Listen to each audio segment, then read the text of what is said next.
بسم اللہ الرحمن الرحیم الذین یتربصون بکم صدق اللہ مولانا العظیم۔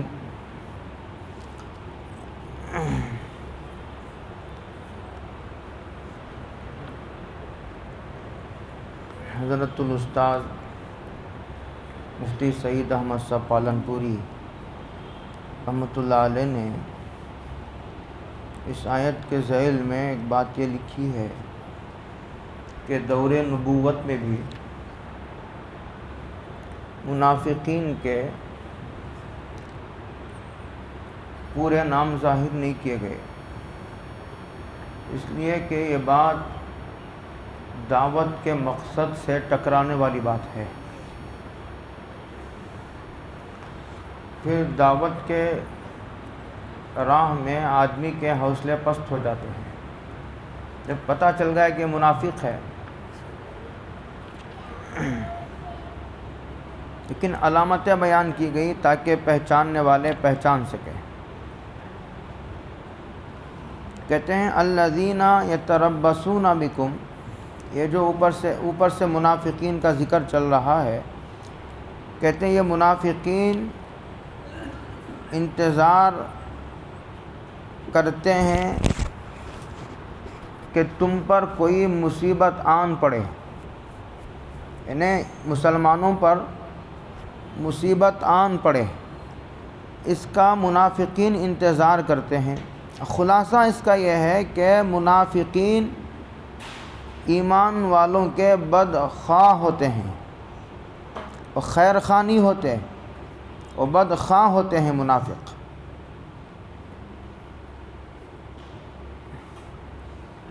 تو اس کے دو نتیجے ہیں۔ ایک نتیجہ یہ ہے کہ یہ غور کرنا چاہیے کہ ہمارے دل میں تو ایسا نہیں ہے کہ ہم کسی ایمان والے کے بدخواہ ہوں۔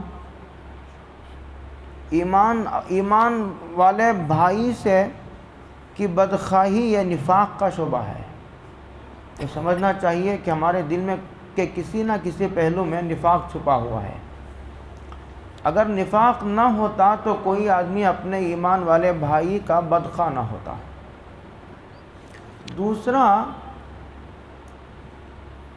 منافقین ایمان والوں کے بدخواہ ہوتے ہیں، تو اس کا مطلب یہ ہوا کہ ہمارا کوئی اہم معاملہ ان پر ڈیپینڈ نہیں کرنا چاہیے، کہ معاملے کی اصل جو روح ہے، جو چابی ہے اصل معاملے کی، کسی بھی اصل معاملے کی، وہ ان پر ڈیپینڈ نہیں ہونا چاہیے۔ وہ ہمارے ساتھ شریک رہے، چھپے رہے، ہمارے میں گھلے ملے رہے، لیکن جب علامتوں سے پہچانے گئے تو پھر ان سے محتاط رہنا چاہیے۔ یہ اس آیت کے اتنے ٹکڑے کا سبق ہے، یہ نتیجہ ہے اس ٹکڑے کا۔ ایک تو اپنا جائزہ لینا کہ کہیں میں مسلمانوں کا بدخواہ تو نہیں ہوں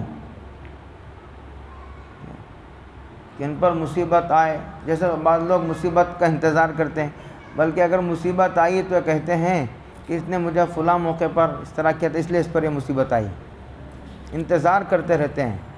حسد دل میں چھپا ہوا ایک بہت باریک مرض ہے، وہ موقع پر ظاہر ہو جاتا ہے، اور بعضوں نے یہ لکھا ہے کہ یہ آسمانوں پر ہونے والا سب سے پہلے گناہ ہے، حسد۔ شیطان کو حضرت آدم سے حسد ہو گیا تھا۔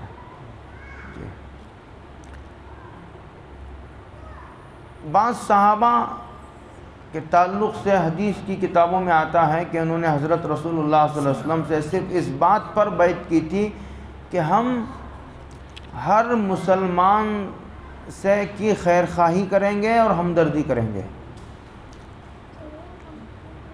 بشر حافی کے بارے میں الرسالۃ القشیریہ ایک کتاب ہے، بہت معتبر کتاب ہے یہ، اس میں بزرگوں کے حالات ہیں۔ یہ بشر حافی ایک بہت بڑے بزرگ ہیں، ان کے بارے میں حالات میں لکھا ہے یہ ایک مرتبہ کسی نے آ کر ان کو خبر دی کہ بازار میں جتنے دکان تھے وہ سارے کے سارے دکان جل گئے، آپ کا دکان محفوظ ہے۔ تو ان کی زبان سے بے ساختہ نکل گیا الحمدللہ۔ پھر فوقان بعد ان کو تنبہ ہوا، ارے مجھے میرے دکان کے محفوظ رہنے پر تو خوشی ہوئی، لیکن میرے بازار میں جتنے بھائی تھے ان کے دکان کے جلنے پر افسوس نہیں ہوا۔ کہتے ہیں صرف اس بات پر 30 برس تک اللہ سے معافی مانگتے رہے۔ یہ تو ایمان والوں کا شیوا اور طریقہ ہے، اور منافقین کا یہ طرز عمل ہے۔ اب دونوں کو آپ دیکھ لیجئے ٹیلی کر کے۔ ایک اور بھی ایک سوال کا جواب ہے، جب تمہارے اوپر مصیبت آنے کے وہ منتظر ہیں منافق، اور ہمیشہ جو ہے دشمنوں سے ساز باز کرتے رہتے ہیں اور منصوبے اور پلان بناتے رہتے ہیں مسلمانوں کو ختم کرنے کے، نقصان پہنچانے کے، تو اس کا جواب آگے آ رہا ہے، میں وہیں دوں گا۔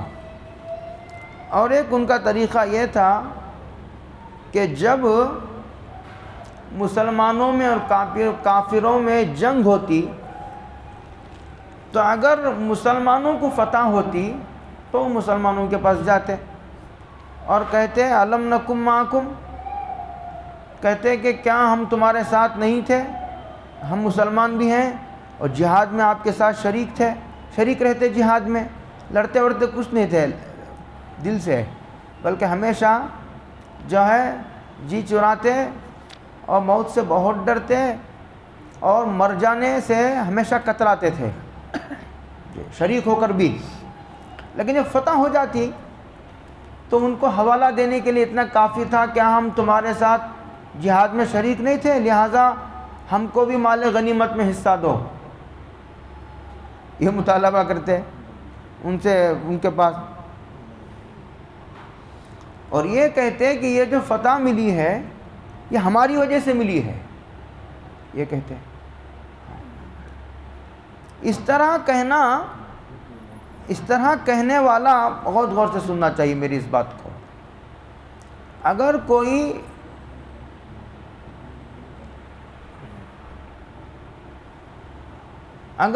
بیچ میں جگہ ہے، ادھر آ جائیے، بیچ میں آپ ادھر آ جائیے سامنے۔ دیکھو سب مل کر جنگ لڑی، سب نے مل کر کے جنگ لڑی، جنگ فتح ہو گئی،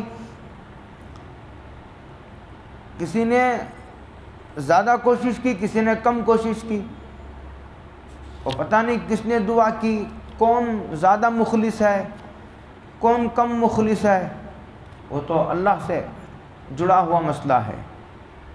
بہرحال سب نے لڑی تو اللہ نے فتح دے دی، لیکن فتح کے صحرے کو اپنے سر باندھنا یہ منافقین کا طریقہ ہے۔ جب سب مسلمان ہیں مل کر کے ہم نے ایک کام کا بیڑا اٹھایا، کامیابی مل گئی، تب کس کی برکت سے ملی، کس کی دعا سے ملی، کس کی کوششوں سے ملی؟ سب نے کوشش کی۔ اب کسی ایک کا نام نہیں لیا جا سکتا، لیکن منافقین یہ کہتے تھے کہ یہ ہماری وجہ سے ملی ہے، یہ منافقین کا طریقہ ہے۔ ہاں، یہ ہمیشہ اپنے نام کو ہائی لائٹ کرنا یہ منافقین کا شیوا رہا ہے۔ ایسا کہنے والا منافق ہے ایسا نہیں کہہ سکتے، لیکن ایسا کہنا یہ منافقین کا طریقہ ہے، مخلصین کا یہ طریقہ نہیں ہے۔ مخلص تو یہ کہتا ہے کہ بھائی یہ آپ کی برکت سے کامیابی ہوئی ہے، یہ کہتا نہیں یہ آپ کی برکت سے ہوئی ہے، وہ کہتا نہیں یہ آپ کی کوششوں سے یہ ہمیں کامیابی ملی ہے۔ آپ سمجھ رہے میری بات کو؟ جی۔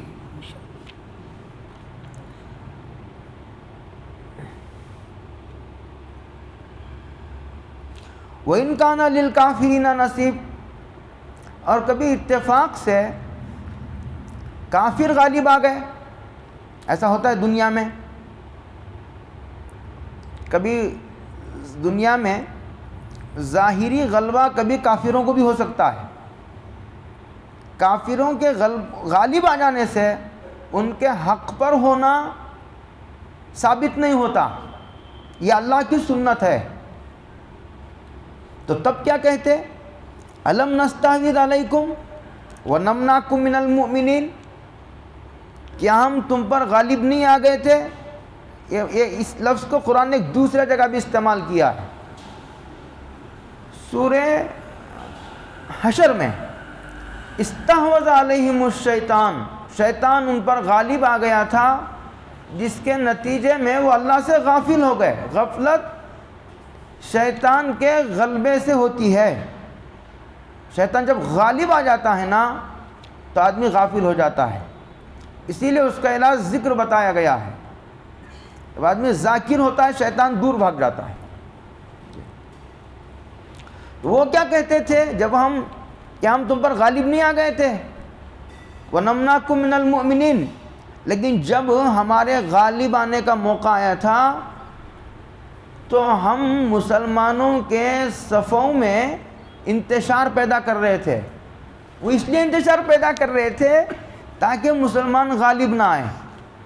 یعنی دل میں جا کر کے ان سے موت سے ڈراتے تھے اور بھی دوسرے برے جو ہے وسوسے ڈالتے تھے.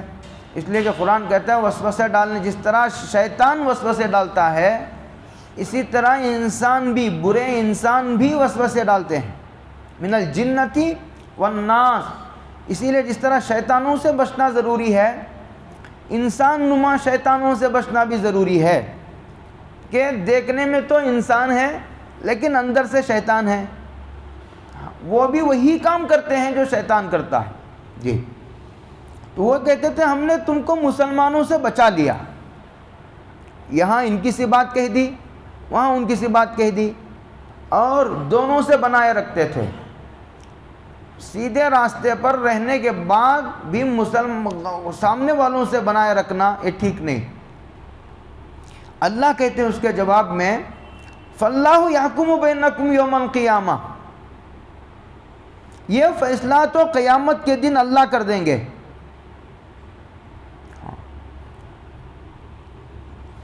کہ تم حقیقت میں کیا تھے وہ تو اللہ کو اب بھی معلوم ہے، لیکن دنیا میں بسا اوقات اس پر پردہ ڈالے رکھنا ہی یہ آزمائش کا حصہ ہے. یہ اللہ کا طریقہ ایسے ہی ہے. تو لیکن قیامت میں وہ پردہ اٹھا دیا جائے گا، سارے پردے اٹھا دیے جائیں گے اور اللہ فیصلہ ہی کر دیں گے. اس لیے کہ اندر سے تو وہ بظاہر مسلمانوں کے ساتھ لیکن اندر مسلمانوں سے اختلاف رکھتے تھے. تو اختلاف کی صورت میں فیصلے کی ضرورت پڑتی ہے. تو یہ فیصلہ اللہ کہتے ہیں ہم دنیا میں نہیں کریں گے، تم کو ہم ڈھیل دیں گے. دنیا میں بیدار ہونے کے حالات پیدا کرنے کے بجائے ڈھیل دینا یہ اللہ کی پکڑ اور بہت سخت ترین سزا ہے. آپ کو ایک قصہ سناتا ہوں میں. اب یہ قصہ کہاں تک صحیح ہے مجھے نہیں معلوم ہے، لیکن لکھا ہوا کتابوں میں. لیکن قرآن کریم کے ایک آیت سے اس کی تائید ہوتی ہے. کہتے ہیں کہ حضرت موسیٰ علیہ نبینا علیہ السلام ایک مرتبہ قوم میں خطاب کر رہے تھے اور یہ کہہ رہے تھے کہ اگر تم نے نافرمانی سے توبہ نہ کی تو تم اللہ کے عذاب میں گرفتار ہو جاؤ گے. تو ایک آدمی کھڑا ہوا اور اس نے کہا کہ میں نے کبھی اللہ کی فرما برداری نہیں کی، لیکن اس کے باوجود میرے اوپر نعمتوں کی بارش ہے.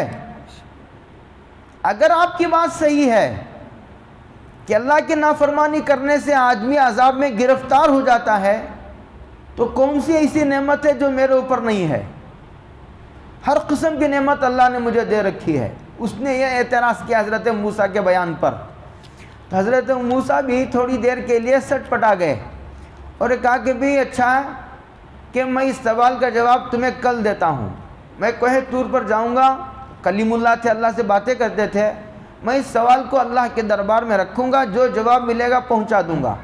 تو وہاں گیا اور اللہ سے کہا کہ ایک بندے نے دوران خطاب یہ اعتراض کیا ہے، تو اللہ نے کہا کہ اسے پتہ نہیں ہے کہ وہ اس وقت میں بھی عذاب میں ہے، اور میں نے اسے دنیا کی سب سے سخت سزا دے رکھی ہے۔ وہ کیا؟ کہ میں نے اسے سجدوں کی توفیق سے محروم کر رکھا ہے۔ حضرت موسیٰ گیا اور اسے سنایا، تو اس نے کہا کہ ہاں اگر اس کا نام سزا ہے، سجدوں کی توفیق سے محروم کر دینا سزا کی سخت ترین شکل ہے، تو میں اس عذاب میں کئی سال سے مبتلا ہوں۔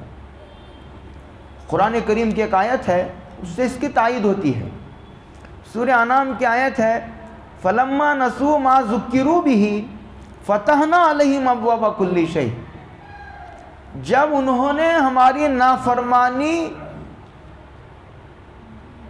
پر کمر باندھ لی، اڑ گئے اور کسی صورت میں توبہ نہیں کرنا چاہتے، اللہ کہتے ہیں کہ فَتَحْنَا عَلَيْهِمْ أَبْوَابَ كُلِّ شَيْءٍ، تو ہم نے ان پر ایسی سزا دی کہ ان پر ہر قسم کی نعمت کے دہانے کھول دیے، اور وہ یہ سمجھتا رہا کہ اگر میں مردود ہوتا تو نعمتوں کی بارش کیوں جاری رہتی ہے، سلسلہ کیوں جاری رہتا، وہ تو اپنے جگہ یہ سمجھ رہا ہے، اور اللہ نے نعمتوں میں اس کو مصروف کر کے توبہ کی طرف متوجہ ہونے کا موقع بھی نہیں دیا۔ یہ اللہ کی سخت ترین سزا ہوتی ہے۔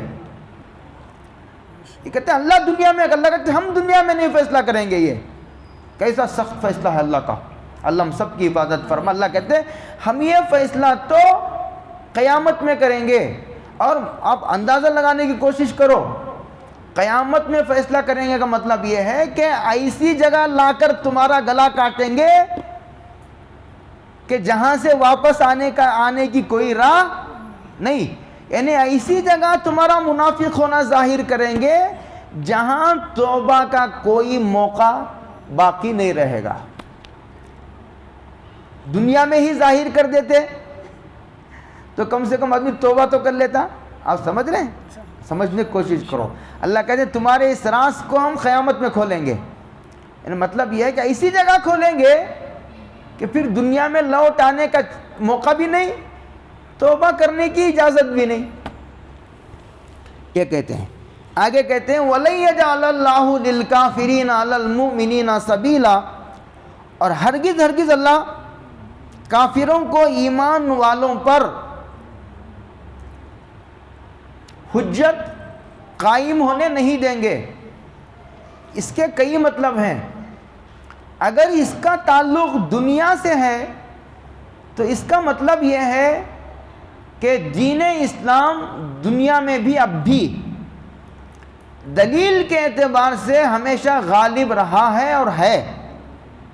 دلیل کے اعتبار سے کوئی بحث کرنا چاہے اسلام سچا ہے یا عیسائیت برحق ہے، اسلام سچا مذہب ہے یا ہندوازم سچا مذہب ہے، اسلام برحق ہے یا یہودیت صحیح ہے، اگر دلیل کی بنیاد پر فیصلہ دادا گیری پر اتر آئے اس کا کوئی حل نہیں، لیکن اگر دلیل کی بنیاد پر بحث کرنے آئے تو اللہ کہتے ہیں کہ پھر دلیل کے اعتبار سے اسلام سے کوئی نہ جیتا ہے نہ جیتے گا، اللہ کی ضرور مدد آئے گی، یہ یاد رکھنے کی بات ہے۔ اور اگر دنیا سے اس آیت کا تعلق ہے تو اس کا دوسرا مطلب یہ ہے، لکھا ہے جلالین نے کہ سبیلا کا مراد استحصال، یعنی کوئی بھی قوم یا فرد مسلمانوں کو تکلیف تو دے سکتا ہے لیکن جڑ سے ختم نہیں کر سکتا۔ پوری تاریخ گواہ ہے، اس کے لیے کسی دلیل کی بھی ضرورت نہیں، یہ تو ہمارا مشاہدہ ہے۔ دلیل تو عقلیات کی دی جاتی ہے، مشاہدے کی کیا دلیل دے؟ سورج نکلا ہے، بھائی سورج نکلا اس کی دلیل دو، سورج نکلا اس کی دلیل یہی ہے کہ سورج نکلا ہے، اندھے آنکھ ہے تو دیکھ، سورج نکلا ہے اس کی دلیل یہ ہے کہ سورج نکلا ہے، یہ کہتے ہیں۔ تیسرا یہ ہے کہ اس آیت کا تعلق آخرت سے ہے۔ دنیا میں ایسا ہو سکتا ہے کہ ایک کافر مسلمان پر غالب آ سکتا ہے، حکومت کبھی اس کے ہاتھ میں کبھی ہمارے ہاتھ میں، ایسا ہو سکتا ہے، لیکن قیامت میں یہ ظاہری غلبہ بھی نہیں ہوگا، وہاں مسلمانوں کے لیے غلبہ خاص ہے، مسلمانوں کے ساتھ کوئی کافر مسلمانوں پر غالب نہیں آ سکتا۔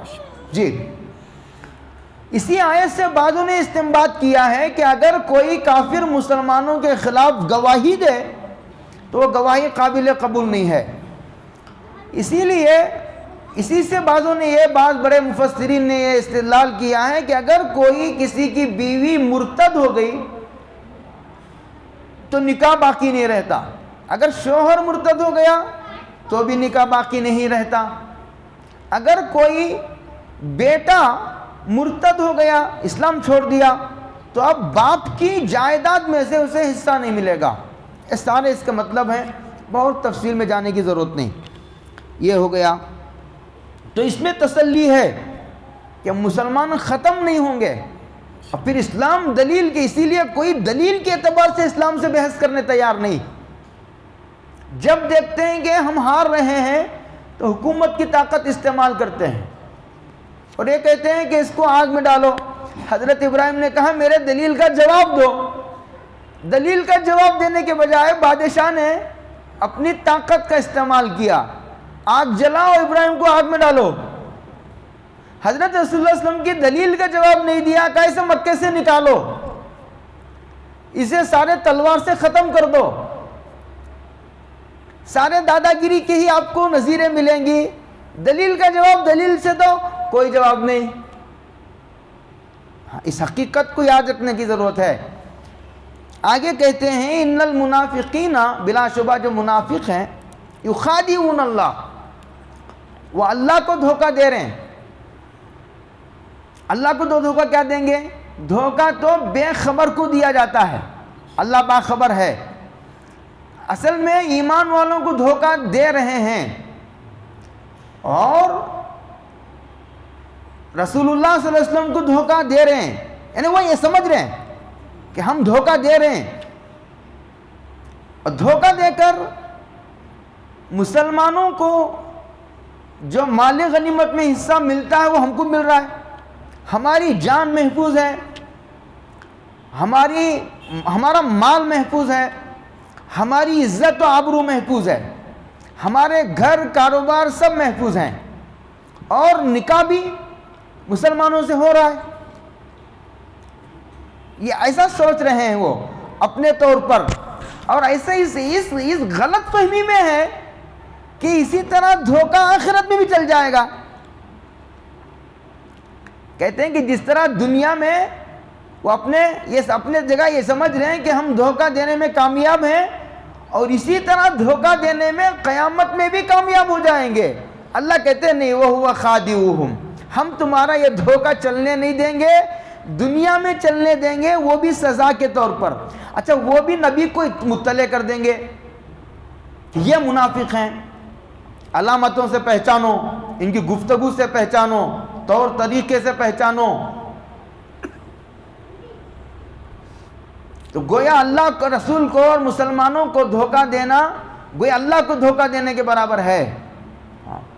اس لیے اللہ نے کہا یہ اللہ کو دھوکہ دیتا ہے، اللہ کو کیا دھوکہ دیں گے، وہ تو باخبر ہے. کہتے ہیں وَهُوَ خَادِعُهُمْ، اللہ بھی ان کو دھوکہ دے گا. اصل میں اس کو عربی زبان میں کہتے ہیں مشاکلت، کہ جو لفظ استعمال کیا ہے اسی لفظ کو لوٹاتے ہیں. لفظ یہ معنی دو، اللہ دھوکہ نہیں دیتے، اور نہ اللہ کو ضرورت ہے دھوکہ دینے کی، وہ تو قادر مطلق مختار کل ہیں، علام الغیوب ہے اللہ تعالیٰ. اللہ اس دھوکے کی سزا دیں گے، جواب دیں گے. اللہ اس دھوکے کا جواب کیا دیں گے؟ آخرت میں سوچ کر آئیں گے کہ یہاں بھی ہمارا دھوکہ چل جائے گا، وہاں نہیں چلے گا، وہاں پردہ اٹھا دیا جائے گا، رسوا ہو جائیں گے. وَهُوَ خَادِعُهُمْ، دنیا میں نبی کو مطلع کر دیا، اور پھر آخرت میں ساری انسانیت کے سامنے کہہ دیں گے کہ یہ منافق ہیں. آگے کہتے ہیں وَإِذَا قَامُوا إِلَى الصَّلَاةِ قَامُوا كُسَالَىٰ، اور جب وہ نماز کو کھڑے ہوتے ہیں تو سستی سے کھڑے ہوتے ہیں. کس سے کھڑے ہوتے ہیں؟ سستی سے کھڑے ہوتے ہیں. اس لیے کہ وہ نماز کو فرض ہی، جب اللہ پر ایمان ہی نہیں ہے تو نماز کو فرض نہیں سمجھتے. اس لیے جو مسلمان نماز کو فرض سمجھتے ہیں اس آیت کا مصداق نہیں ہے. ہمارے بیان کرنے والے بیان کے بہاؤ میں آ کر، بیان کے جوش میں ایمان والے جو نماز نہیں پڑھتے ان پر یہ آیت فٹ کرتے ہیں، ان پر یہ آیت فٹ نہیں ہوتی۔ یہاں ان منافقین کا ذکر ہے جو نماز کے فرض ہونے کے قائل ہی نہیں۔ مسلمان نماز کے فرض ہونے کے قائل ہیں، اگر سے کہ سستی کرتے ہیں۔ یہاں جن منافقین کا ذکر ہے، جن کے بارے میں یہ کہا جا رہا ہے کہ نماز میں سستی کرتے ہیں، اس لیے سستی کرتے ہیں کہ اللہ پر ایمان نہیں۔ جب اللہ پر ہی ایمان نہیں تو نماز کو فرض نہیں سمجھتے، اس کا اثر یہ ہے کہ وہ نماز میں سستی برتتے ہیں۔ ضروری نہیں سمجھتا آدمی کسی کام کو تو بڑی مشکل سے بادل ناخواستہ آ کر کھڑے ہو جاتا ہے، جی بس ظاہر داری ہے کہ اگر نماز کو نہیں جائیں گے تو جو ہے وہ پھر کہیں ہم پکڑے نہ جائیں، ظاہر داری باقی رکھنے کے لیے، تاکہ ہمارے اوپر مسلمانوں کے ایسے احکام جاری رہیں۔ بعض مرتبہ سرکار دو عالم اسلام عشاء کی نماز کے بعد نام لے کر کے پوچھ لیتے ہیں کہ فلاں ہے مجمع میں، فلاں ہے، فجر کی نماز کے بعد بھی پوچھتے تھے۔ اگر کہتے تھے کہ نہیں ہے تو سرکار نے ایک مرتبہ فرمایا کہ یہ دو نمازیں فجر کی، چونکہ فجر کی نماز میں اندھیرا ہوتا ہے اور عشاء کی نماز میں بھی اندھیرے میں نظر نہیں آتے، اور ہر آدمی کیوں کسی کے پیچھے پڑے، تو جی چراتے تھے، اور جن نمازوں میں اجالا ہوتا تھا اس میں حاضر ہوتے تھے۔ تو حضور پوچھتے ہیں، اور حضور نے اسی وقت حدیث فرمائی تھی کہ فجر کی اور عشاء کی نماز منافقین پر بھاری ہے، ہاں یہ فرمایا۔ آگے کہا یراؤن الناس، صرف ایسی نمازیں پڑھتے ہیں جس میں لوگ دیکھ سکیں، دیکھنے کا جس میں اندیشہ ہو، ایسی نمازیں دن کی نمازیں پڑھتے ہیں، لوگوں کو دکھاتے ہیں۔ نماز میں سستی کرنا یہ نفاق کا شعبہ ہے۔ نماز میں سستی کرنے والا کامل منافق تو نہیں ہے، لیکن نفاق کا شعبہ ہے، اس کا ایمان میں بہت کمزوری ہے۔ اور اسی طرح یراؤن الناس، لوگ دکھاوا کرتے ہیں، جی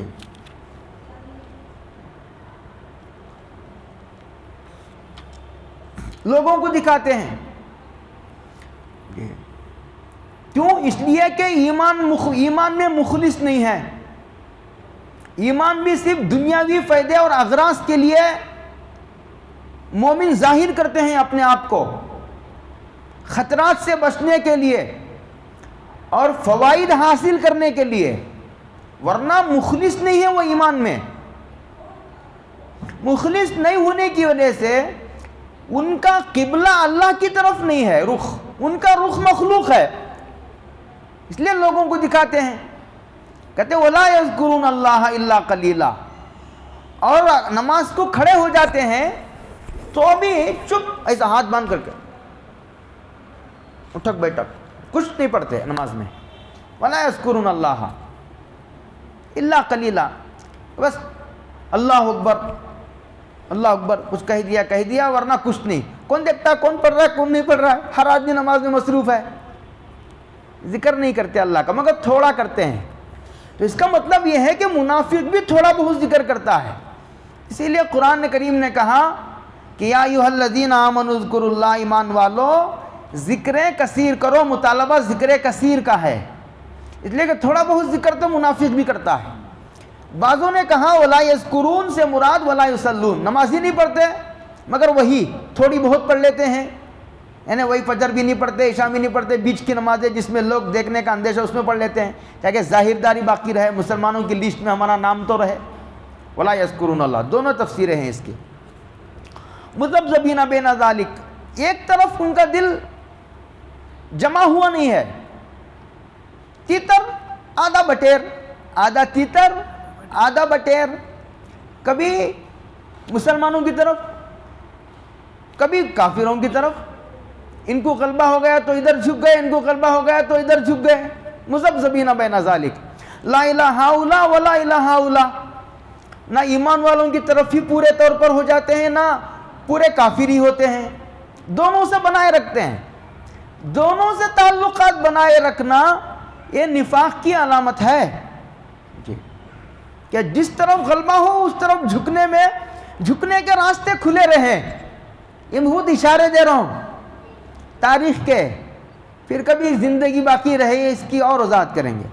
آگے اللہ نے عجیب بات کہی، وَمَن يُضْلِلِ اللَّهُ، جس کو اللہ گمراہ کرنا چاہے. اللہ نے اتنا ہی کہا، مفسرین نے اس کی وضاحت کی. اور اللہ گمراہ اس کو کرتا ہے جو گمراہی کے اسباب اختیار کرتا ہے. یہ سمجھنے کی بات ہے.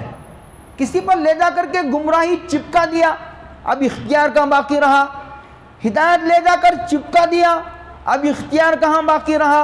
وَهَدَيْنَاهُ النَّجْدَيْنِ، انبیاء کے ذریعے، کتابوں کے ذریعے دونوں راستے بتا دیے، جنت کا بھی جہنم کا بھی. یہ جنت کا راستہ ہے، یہ جہنم کا راستہ ہے، بتا دیا. اور پھر اختیار دیا. دیکھیں تم اپنے اختیار سے اللہ نے عقل دی، اسی عقل کی وجہ سے آدمی گوبر نہیں کھاتا، کھانا کھاتا ہے. اور کھانا بھی دال کھانا نہیں کھاتا، بریانی کھاتا ہے. یہ عقل ہی تو ہے، بریانی کھانے کی عقل ہے. اور یہ جنت کا راستہ ہے، یہ جہنم کا ہے، وہ نہیں سمجھ میں آتا. اللہ نے عقل دیا اور اختیار دیا. اور جو آدمی اپنی ارادے سے، اختیار سے گمراہی کا راستہ اور اسباب اختیار کرتا ہے، اللہ اسی کو گمراہ کرتا ہے. کوئی آدمی ہدایت کا راستہ مانگتا ہے اور ہدایت کے اسباب اختیار کرتا ہے، ہدایت کے راستے پر چلنے کا پکا ارادہ رکھتا ہے، تو اللہ تعالیٰ پھر اسے گمراہ ہونے نہیں دیتے، ہدایت کے راستے پر ضرور چلاتے ہیں. یہ اللہ کی سنت ہے جی. تو میں کہہ رہا تھا وَمَن يُضْلِلِ اللَّهُ، جو آدمی اپنے اختیار سے گمراہی کے راستے کو اختیار کرتا ہے، اس کا سلیکشن اور انتخاب کرتا ہے، اللہ کہتے ہیں فَلَن تَجِدَ لَهُ سَبِيلًا، پھر ہرگز جو ہے تو دیکھے گا کہ اس کا کوئی مددگار نہیں. فَلَن تَجِدَ لَهُ سَبِيلًا، پھر ہدایت کی طرف آنے کا کوئی راستہ اس کے لیے اللہ تعالیٰ نہیں دیتے. وہ جو ہے گمراہی پر اصرار کرتا ہے، بھٹک کر کسی بری صحبت و ماحول کی وجہ سے چلا گیا تھا، تنبہ ہوا، پھر فوراً توبہ کر کے ہدایت کی. ایسا نہیں، جان بوجھ کر اڑے ہوئے ہے گمراہی اور کفر و نفاق کے راستے پر. اب اللہ تعالیٰ راہ راست کی طرف آنے کی وہ صلاحیت بھی چھین لیتے ہیں. موقع دیا تھا، اس موقع سے فائدہ نہیں اٹھایا، مسلسل انکار کرتا رہا. کیا اللہ کے موقع دینے کا کہ یہی قدردانی ہے کہ اس کا مسلسل انکار کیا جائے؟ یہ اللہ کہتے ہیں. آگے کہتے ہیں یا ایھا الذین آمنوا، اب نصیحت کرتے ہیں ایمان والوں کو. منافقین کا پورا کٹا چھٹا سنا کر کے اب نصیحت ایمان والوں کو کرتے ہیں. ایمان والوں لا تتخذوا الکافرین، جس طرح منافق کافروں کو اور مسلمانوں کو چھوڑ کر کیا مسلمان دوست بنانے کے لیے کافی نہیں ہے؟ یہ منافق مسلمانوں کے رہتے ہوئے مسلمانوں کو چھوڑ کر کافروں کو دوست بناتے ہیں. تم ایسا نہ کرو. کیا لا تتخذوا الکافرین اولیاء، ہم حسن سلوک کرنے میں کوئی حرج نہیں ہے، مذائقہ نہیں. حدیث پاک میں آج ہی میں جمعہ میں سنا رہا تھا، حضرت رسول اللہ صلی اللہ علیہ وسلم نے ارشاد فرماتے ہیں الخلق عیال اللہ، کہ ساری کی ساری مخلوق چاہے مسلمان ہو، ہندو ہو، عیسائی ہو، یہودی ہو یا بت کو ماننے والا کوئی بھی ہو، کہتے ہیں حضور فرماتے ہیں ساری کی ساری مخلوق اللہ کا کنبہ ہے، خاندان ہے. آگے فرماتے ہیں وَحَبُّ الْخَلْقِ إِلَى اللَّهِ مَنْ أَحْسَنَ إِلَىٰ عَيَالِهِ، اور مخلوق میں اللہ کو سب سے زیادہ پسند وہ ہے جو اپنی مخلوق سے حسن سلوک کرتا ہے. بعض روایتوں میں وَأَلْطَفُهُمْ وَأَرْفَقُهُمْ بِهِ کے الفاظ بھی ہیں، جو ان کے ساتھ نرم گوشہ اختیار کرتا ہے، بھوکے کو کھانا، ننگے کو کپڑا پہناتا ہے، ان کی ضرورتوں کو، بیماروں کا علاج کرتا ہے. یہاں تک کوئی حرج نہیں ہے، مسئلہ عقیدے کا ہے. ایسی دوستی کہ اس کے نظریات قبول کر رہا ہے، اس کی تہذیب قبول کر رہا ہے، حضور کو نمونہ اور آئیڈیل ماننے کے بجائے امریکہ اور برطانیہ کو آئیڈیل بنا رہا ہے، اللہ کے دشمن کفار فاجر فاسقوں کو اپنا نمونہ قرار دے رہا ہے، زبان سے یا عمل سے؟ کہتے ہیں کہ ایسی دوستی، دلی دوستی کہ اس کے خیالات، نظریات، عقائد، تہذیب کو تک قبول کرنے لگا ہے، ویسی دوستی مراد ہے یہاں۔ کہتے ہیں یہ ایمان والوں کو چھوڑ کر یہ کافروں کو دوست مت بناؤ۔ اتریدون، کیا تم یہ چاہتے ہو کہ ان تجعلوا للہ علیکم سلطانا مبینا، کہ تم اللہ کو تمہارے خلاف حجت بناؤ؟ اللہ نے تو حکم دیا کافروں کو دوست مت بناؤ، کافروں کو دوست بناؤ گے تو تم نے اللہ کا حکم توڑا، تو یہ اللہ کے حکم کا توڑنا تمہارے خلاف دلیل بنے گا، تو تم جو ہے وہ سزا کے مستحق ہو جاؤ گے، تمہارا یہ عمل تمہیں جہنم میں پہنچائے گا۔ کہتے ہیں آگے ان المنافقین، بلا شبہ منافقین جو ہے وہ فی الدرک الاسفل من النار، جہنم کے سب سے نچلے طبقے میں ہوں گے۔ جنت کے بھی 7 درجات ہیں، جہنم کے بھی 7 ہیں، لیکن ترتیب الٹی ہے۔ جہنم کی ترتیب اوپر سے نیچے کو جاتی ہے، سب سے ہلکی جہنم سب سے اوپر ہے، پھر اس سے نیچے جتنا نیچے جاؤ گے اتنی سخت ہوتی جائے گی۔ سب سے سخت ترین عذاب وہ نچلے طبقے والوں کو ہوگا، نچلے طبقے والوں کو ہوگا۔ تو کہتے ہیں سب سے نچلا جو طبقہ ہے جہنم کا، وہ سب سے سخت ترین عذاب والا جو ہے وہ طبقہ ہوگا۔ کہتے ہیں کہ اس میں اللہ منافقین کو ڈالیں گے۔ کیوں؟ اس لیے کہ جو یہ منافق ہیں یہ ایک تو کافر ہیں، اس کے علاوہ انہوں نے اللہ کے رسول اور ایمان والوں کو دھوکہ دیا ہے، یہ آستین کے سانپ ہیں۔ تو یہ چیزیں مل کر کفر سے زیادہ سخت بات ہو گئی، اس لیے ان کو عذاب بھی سخت ہے۔ گناہ جتنا سخت ہے عذاب بھی اتنا سخت ہے۔ وَلَن تَجِدَ لَهُمْ نَصِيرًا، اور تو دیکھے گا وہاں جا کر کہ ان کو عذاب سے نہ کوئی نکالنے والا ہے اور نہ عذاب کو کم کرانے والا ہے۔ نکالنا تو دور کی بات ہے، کم کرانے والا بھی کوئی نہیں ہے، کوئی مددگار نہیں۔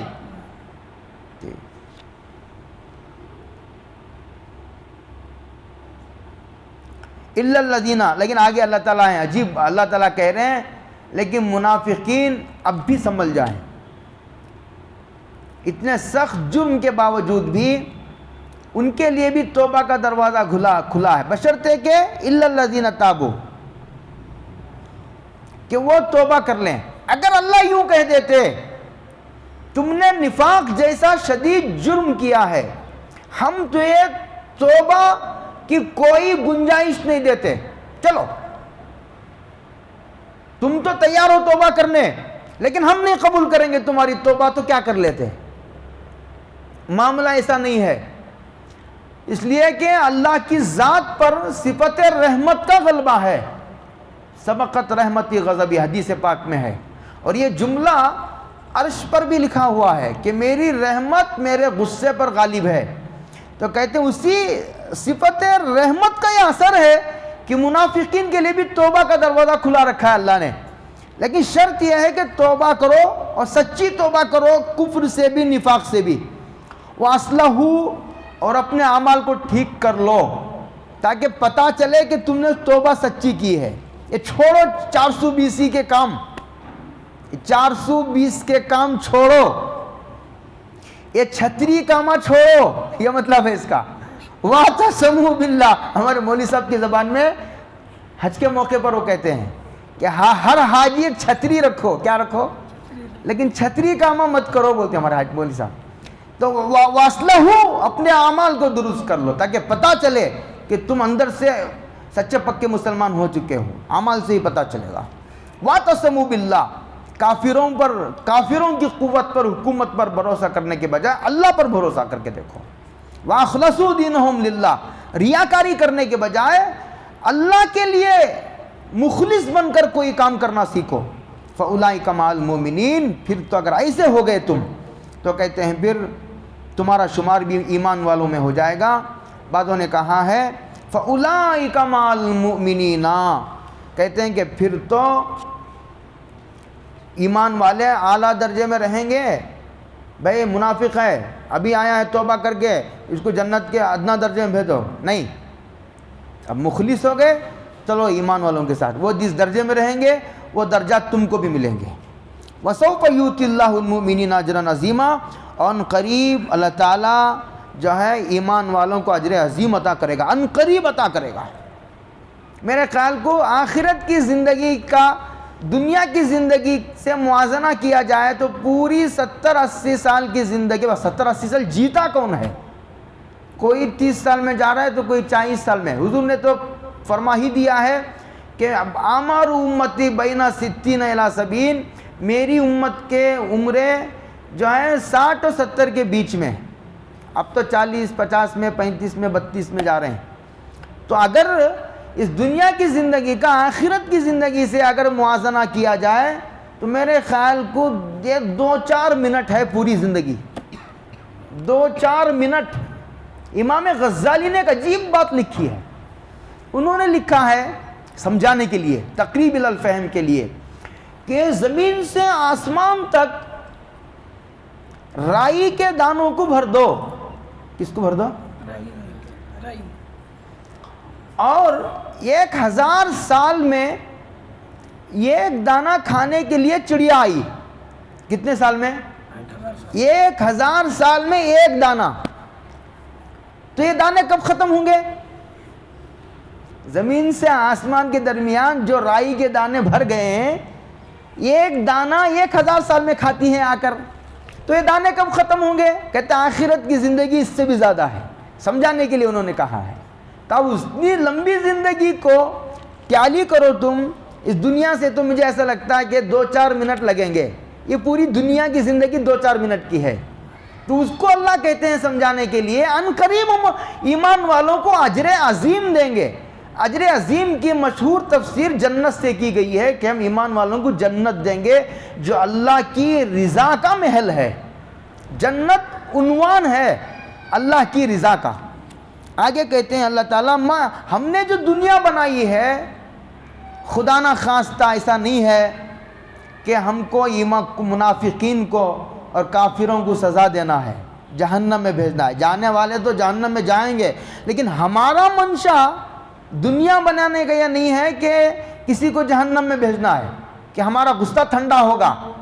ہم نے اپنا بدلہ لے لیا، کسی نے ہم کو ستایا تھا، ہم نے ہمارا بدلہ لے لیا، انتقام لے لیا۔ ہمارا غصہ، ہمارا دل ٹھنڈا ہوا اس کو عذاب دے کر کے۔ ہمارا ایک کام اٹکا ہوا تھا، اس کو عذاب دینے سے ہمارا وہ کام پورا ہو گیا۔ ایسی کوئی بات نہیں ہے۔ جو یونیورسٹی اور کالج کھولے جاتے ہیں وہ فیل کرنے کے لیے نہیں، اعلیٰ درجے کے طلباء کو پیدا کرنے کے لیے۔ کوئی فیل ہوتا ہے تو وہ اپنی مرضی سے ہوتا ہے۔ مدرسہ جو ہے بچوں کو فیل کرنے کے لیے نہیں کھولتے، اعلیٰ درجے کے علماء و حفاظ پیدا کرنے کے لیے کھولے جاتے ہیں۔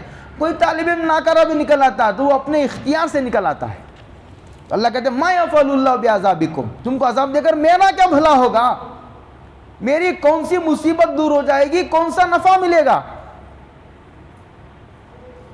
میں بے نیاز بادشاہ ہوں، تمہارے نیک اعمال کا صلہ تمہاری ہی طرف لوٹے گا، تمہاری برائیوں کی سزا تمہیں ہی بھگتنی پڑے گی، اس کا نقصان تمہاری ہی طرف لوٹے گا۔ مجھے کیا دلچسپی ہے تم کو عذاب دینے سے؟ ان شکرتم، اگر تم میری نعمتوں کا شکر بجا لاؤ، وآمنتم، اور ایمان لے آؤ، وکان اللہ، یعنی نعمتوں کو دیکھ کر کم سے کم شرم کرو، بے غیرت نہ بنو۔ کیا ان نعمتوں کا یہی صلہ ہے کہ تم میرے ساتھ کفر کرو؟ اسی لیے شکر تم کو پہلے لائے۔ وکان اللہ، نعمتوں کا تقاضا یہ ہے کہ تم مجھ پر ایمان لے آؤ۔ تم کو پیدا میں نے کیا، تم بھی اس بات کو مانتے ہو، اس بات کو تو کافر بھی مانتا ہے کہ اللہ نے پیدا کیا ہے۔ جب پیدا میں نے کیا ہے اس کا تقاضا یہ ہے کہ تم مجھ پر ایمان لے آؤ اور میری فرما برداری کرو۔ وکان اللہ شاکرا علیما، اور اللہ تعالیٰ بہت قدردان ہیں، تھوڑے کو قبول کر کے زیادہ اجر دیتے ہیں، ورنہ ہمارے اعمال تو منہ پر مار دیے جانے کے قابل ہیں، قبول کرنے جیسے نہیں ہیں، لیکن اس کے باوجود اللہ کہتے ہیں اللہ شاکر ہیں۔ شاکر کہتے ہیں جو نعمت کو قبول کرتا، قدردان کو کہتے ہیں۔ اللہ قدردان ہے، تھوڑے عمل کو لے لیتے ہیں اور اجر زیادہ دیتے ہیں۔ علیمہ اور علیم بھی ہیں، یعنی نیتوں کو بھی جانتے ہیں۔ اس میں مخلصین کے لیے تسلی ہے اور پھر ریاکاروں کے لیے اس میں تنبیہ ہے، ہاں، کہ تم اپنے دل کی نیتوں پر نظر رکھو۔ شاکر ضرور ہیں لیکن علیم بھی ساتھ ہیں، قدردان ہیں لیکن قدردان مخلص کے ہیں، قدردان ریاکار کے نہیں ہیں کہ اللہ کی قدردانی کی ایک صفت کو دیکھ لی اور علیمن کی صفات کو نظر انداز کر دیا۔ ایسا نہیں ہونا چاہیے۔ اللہ عمل کی توفیق عطا فرمائے۔ واقعی دعوانا الحمدللہ رب العالمین۔ ہاں، آج 5 پارے مکمل ہو گئے۔ اللہ سے دعا کرو اللہ اپنے بارگاہ عالی میں سے قبول فرما لے اور اللہ عافیت کے ساتھ یہ سلسلہ جاری رہے، مجھے بھی نفع ہو جیسا کہ ہوتا ہے ماشاءاللہ، آپ کو بھی نفع اللہ۔